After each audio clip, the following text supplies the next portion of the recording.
Halo semua, pada pembahasan kali ini, saya akan membahas bagaimana caranya melakukan input cash transfer dari penjualan kasir ditransferkan ke cash finance. Nah, sebelum lanjut ke videonya, mari kita simak pembahasan berikut ini terlebih dahulu.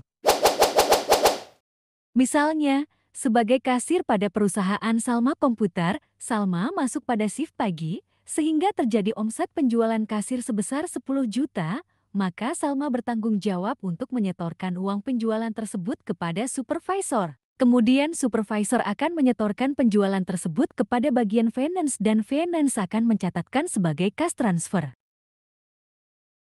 Nah, perlu diingat, ini merupakan tampilan menu sebagai user kasir bernama Salma di shift pagi ini. Di hari ketika Salma masuk kerja, Salma ada penjualan kasir sebanyak 4 transaksi. Nah, dari 4 transaksi ini, Salma ada kewajiban untuk setor ke supervisor pada saat pergantian shift.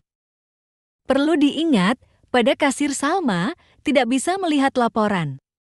Karena Salma tidak bisa melihat laporan atau tidak dikasih otorisasi untuk mengecek status seluruh keuangan pada hari itu, tujuannya agar seluruh data pada penjualan kasir tidak dapat dimanipulasi oleh kasir itu sendiri. Buat yang belum melihat video tutorial otorisasi user kasir, Anda bisa melihatnya pada video sebelumnya ya. Di video ini, saya sudah menjelaskan langkah untuk setting otorisasi user kasir secara lengkap. Dan perlu diingat, yang bisa melihat laporan ini adalah supervisor, sehingga Anda bisa logout dulu dan login sebagai supervisor atau admin. Nah, di sini saya sudah login sebagai supervisor bernama Johan. Saat ini, kita simulasikan sudah jam pergantian shift, sehingga kasir harus menyetorkan omset penjualan ke supervisor. Nah, nantinya supervisor akan mencatat hasil omset penjualannya ke dalam aplikasi ke toko ini. Nah, untuk melihat hasil omset penjualan hari ini, Anda bisa masuk ke menu penjualan, kemudian klik kembali pada modul penjualan kasir. Di bawahnya terdapat laporan, Anda bisa klik. Setelah itu, tentukan periode awalnya menjadi hari di mana kasir Salma tersebut bekerja melakukan penjualan. Dan jangan lupa untuk tentukan usernya adalah kasir Salma. Dan untuk gudangnya, tetap menjadi gudang utama. Kemudian, klik preview. Nah, di sini terlihat di penjualan Salma pada hari itu, Salma ada 4 transaksi penjualan. Dengan nilai penjualan sebesar 11.688.000. Setelah itu, Anda bisa cetak laporan penjualan tersebut. Setelah dicetak, kasir Salma menghitung uang hasil omset penjualannya, kemudian diserahkan ke supervisor. Nah, karena supervisor bernama Johan ini juga bekerja sebagai bagian finance, sehingga Johan harus mencatatkan proses transaksi cash transfer.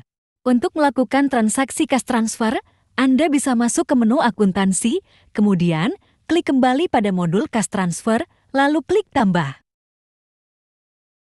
Nah, karena penjualan omset tadi masuknya ke kas penjualan, maka Anda bisa pilih kode akunnya adalah kode akun kas penjualan. Di sini, kita akan transfer ke akun kas finance.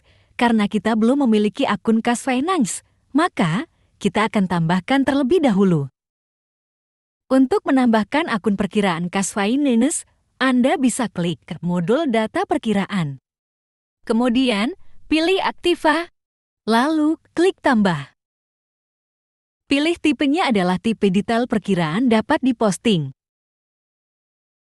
Pilih kelompoknya adalah kelompok aktiva. Kemudian untuk posisinya pilih yang kas dan bank. Lanjut, untuk masukkan kodenya. Saya akan masukkan akun perkiraan ini, posisinya berada di bawah Bank BSE. Terlihat, kode pada akun Bank BSE itu adalah 1131.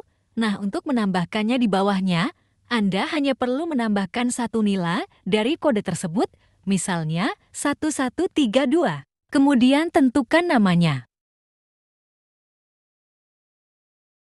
Karena ini merupakan bagian dari kas dan bank, maka Anda bisa centang kolom kas dan bank.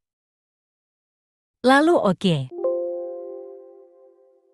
Sudah berhasil ditambahkan. Sekarang, mari kita input kembali kas transfernya. Nah, setelah Anda masukkan kode akun kas penjualan, nantinya akan muncul saldo dari kas penjualan. Perlu diingat, saldo kas penjualan ini nominalnya akan sama dengan omset penjualan pagi tadi. Setelah itu, Anda bisa pilih untuk ditransferkan ke akun kas finance yang sudah kita buat. Lalu masukkan seluruh jumlah nominalnya.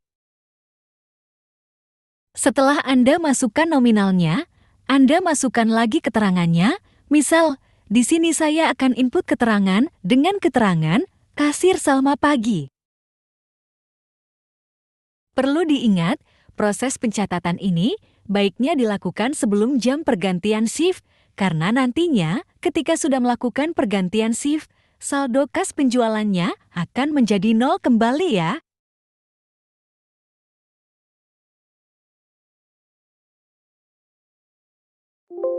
Setelah semuanya sudah diinput, baiknya Anda bisa simpan. Sekarang, mari kita lihat laporan kas penjualan dalam buku besar. Klik ke menu laporan, kemudian klik kembali pada modul laporan buku besar. Klik buku besar. Tentukan kode akun kas penjualan, kemudian periode awalnya di tanggal sekarang, lalu Anda preview. Nah, di sini terlihat saldonya menjadi 0 ya.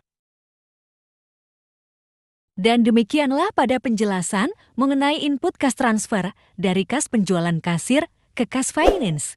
Jangan lupa untuk subscribe channel ini agar Anda mendapatkan tutorial-tutorial ke toko menarik lainnya. Bagi yang ingin training program ke toko, Anda bisa menghubungi nomor berikut ini agar Anda bisa mengetahui lebih lanjut tentang program ke toko.